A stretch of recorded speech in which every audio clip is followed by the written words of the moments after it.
In Chapter 6, we're going to talk about applications of trigonometry. In the first lesson, we're going to talk about vectors in the plane. Those of you that have seen Despicable Me know that vectors involve magnitude and direction. We're going to go a little more in depth with that using the trig we've learned. So first, we got some basic vocabulary that we need to understand when working with vectors.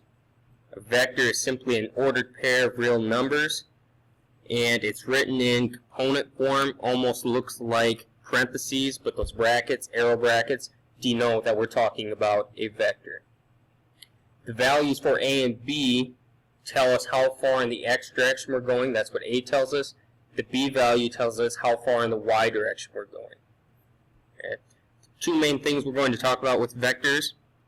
They have magnitude and direction. The magnitude tells us the length of the vector. It can represent a distance or a velocity. The direction, obviously, we're going to use our trig, SOHCAHTOA, to find in which direction we're going. Usually we're going to talk about it in degrees. We're also going to use radians when referring to more calculus concepts. Okay. The last part down here, talking about the vector 0, which is obviously going to be in component form 0, 0. That's called the 0 vector. It has 0 length and no direction. So if we're trying to find a vector, it's basically comprised of 2 points. We have the initial points where the vector starts, and then we have the terminal points where the vectors terminate or end. Okay. So if we have an ordered pair x1, y1 and a terminal point x2, y2, to find the vectors, we subtract our x values and subtract our y values. So if we were working with vector rs, we simply write in rs with a little arrow above it. That is equal to, using our component form brackets, we're going to subtract the x values. So we have -1 minus a -4, which is -1 plus 4. And then subtract the y values, we'd have 6 minus 2. Close our brackets. So if we simplify that, we get the vector 3, 4. So that tells us this vector rs moves 3 units in the x direction and 4 units in the y direction. If we were looking for vector OP, O would be our initial point, P is our terminal point. We can tell which one's our terminal point by the arrow that's on the end of the vector. This would be equal to 3 minus 0 and 4 minus 0, which simplifies down to 3, 4. So both these vectors have the same component form. So if we're trying to distinguish one from the other, we can't just look at the component form to find out where the vector is located in the coordinate plane. Magnitude of a vector.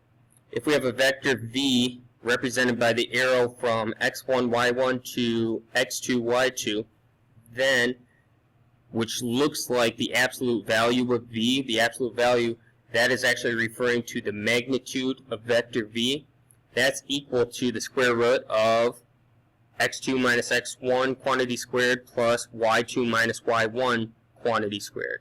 Okay, that should look familiar. That's just the distance formula. Okay, we're finding the distance from our initial point to our terminal point. If we are in component form, the second form is much easier to use. So if we know our vector v is equal to a comma b, then if we're looking for the magnitude of v, we simply have to take the square root of a squared plus b squared. So let's go through an example. Find the magnitude of vector v represented by pq, where p is equal to 3, -4, and q is equal to 5, 2. So if I'm looking for the magnitude of vector pq, that would be equal to the square root of x2 minus x1, so 5 minus 3 squared, plus 2 minus a -4 would be 2 plus 4 quantity squared, which would be equal to the square root of 2 squared, which is 4, plus 6 squared, which is 36. So if we simplify that, we would get radical 40, which could simplify down to 2 radical 10. Next, we're going to talk about vector addition and scalar multiplication. We have vector u equal to u1, u2, and v equal to v1, v2. If we're going to add those vectors together, all we have to do is add our x values together and then add the y values together. Okay, so that would be our sum or resultant vector. If we're multiplying a vector by some scalar, which is just some constant number, all we're doing really is the distributive property. We'd multiply that scalar by our x value, multiply that scalar by the y value to get our resultant vector. To show what vector addition is actually doing, suppose we have vector u and we're going to add vector v to it. We simply take vector u, start vector v at the terminal point of u, and then if we draw a new vector, which is represented by the yellow vector on the page, that is our resultant or sum vector. That would be u plus v. Now, it wouldn't matter if we started with vector u and went to vector v, or if we started with vector v and then added vector u to the end. Doesn't matter which one we start with. If we're adding them together, we're still going to get the same resultant vector. So now we're going to apply vector addition and scalar multiplication into one problem. So we have vector u, which is 2, negative 1, and vector v, which is equal to 5, 3. We want to find the resultant vector of 3u plus v. So the first thing we have to do is simplify 3u.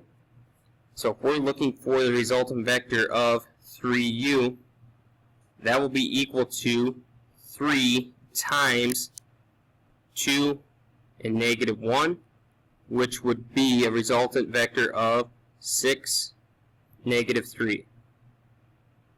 Okay. Now we're going to take that result and add it to vector v. So when we're looking for 3u plus v, we're going to get 6 plus 5 and negative 3 plus 3. If we simplify that, 6 plus 5, we get 11. Negative 3 plus 3 is 0.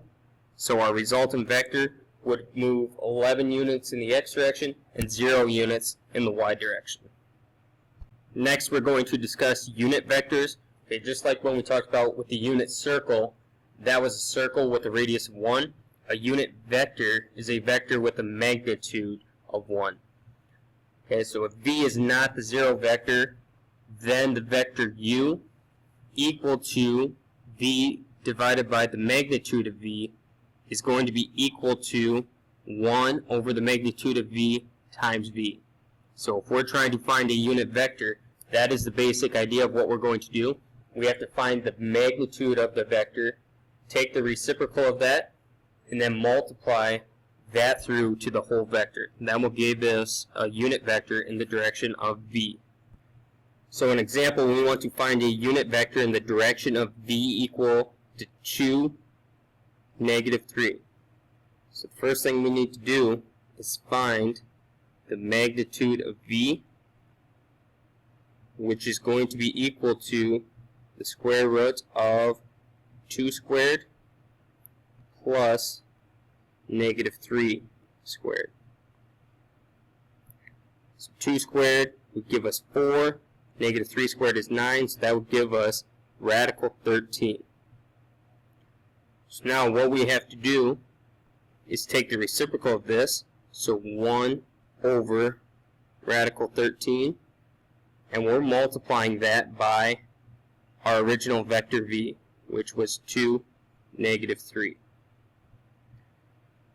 So that implies our resultant unit vector would be 2 over radical 13, comma, negative 3 over radical 13. That would be a unit vector that has the same direction as vector v. Next thing we're going to do is find the components of a vector if we know the direction and the magnitude. So if v has direction angle theta, the components of v can be computed using the following formula, where the vector v is equal to the magnitude of v times the cosine of theta, and then the magnitude of v times the sine of theta.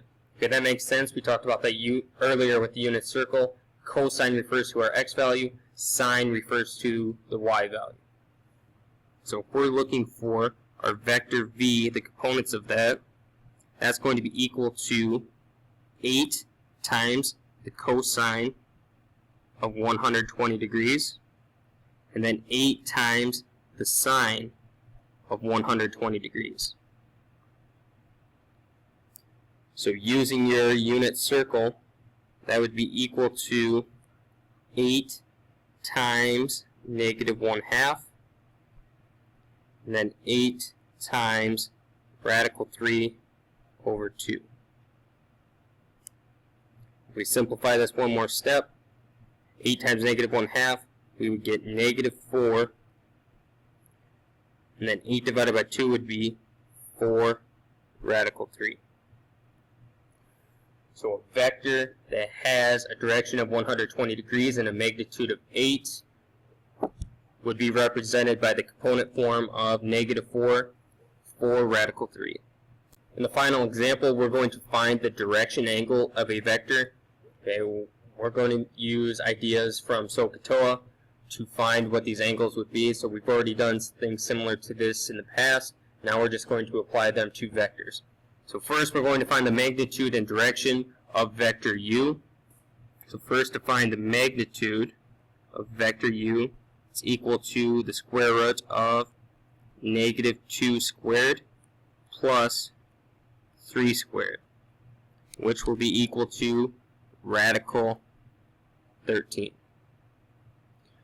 Now if we're trying to find the direction, we're going to use what we used in the previous example, okay, this formula at the top, because we know the x value is going to be equal to the magnitude of the vector times the cosine of that angle.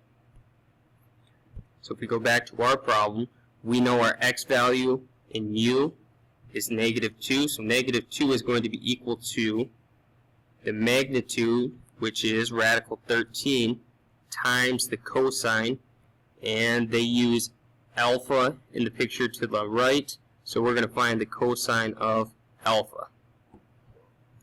First, to get cosine by itself, divide by the square root of 13. And now if you take the inverse cosine of each side to get alpha by itself, alpha would be approximately 123.7 degrees. Now this wouldn't have mattered if we had used the sine to find this angle as well. We know our y value is 3, so we would have 3 equals our magnitude, which was radical 13, times the sine of alpha. Again, same steps, divide by radical 13, divided by radical 13. If you would take the inverse sine of each side, we would get alpha is approximately 123.7 degrees. It doesn't matter if you use the x-coordinate using cosine or the y-coordinate using sine, you're going to get the same value for your angle. So the magnitude of vector u is radical 13, which is between 3 and 4, and the direction angle is 123.7 degrees. So now we're going to use vector v, which is negative 4, negative 1. So vector v is negative 4, negative 1. If we find the magnitude of vector v, that's equal to the square root of negative 4 squared plus negative 1 squared, which is equal to radical 17. So now if we want to find the angle, the direction angle, we can set negative 4 equal to radical 17 times the cosine of beta, is the angle we're using this time, divide by radical 17, divide by radical 17. And if you would take the inverse cosine of each side, you would get beta is approximately 165.96 degrees. Okay, but we have a slight problem here. If we look at a graph to the top, we know vector v, if we're starting on the positive x-axis and opening up, angle B is greater than 180 degrees. So when we look at this angle value, 165.96, that's less than 180, we know there's a problem.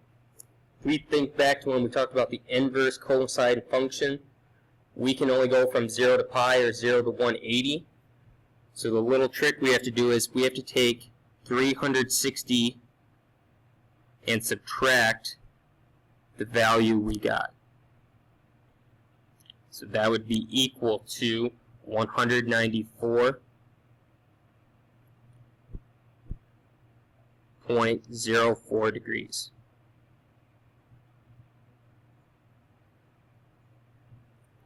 So when looking at these vectors, recognize which quadrant you're in, see if your answer is reasonable. Because of the domain and range of our inverse cosine and inverse sine functions, these situations may arise. So you just have to use that little trick if that comes up. One final thought before you can get started on the homework, relating velocity and speed. The velocity of a moving object is a vector because velocity involves both magnitude and direction. Okay? If we would take the magnitude of velocity itself, we would get speed.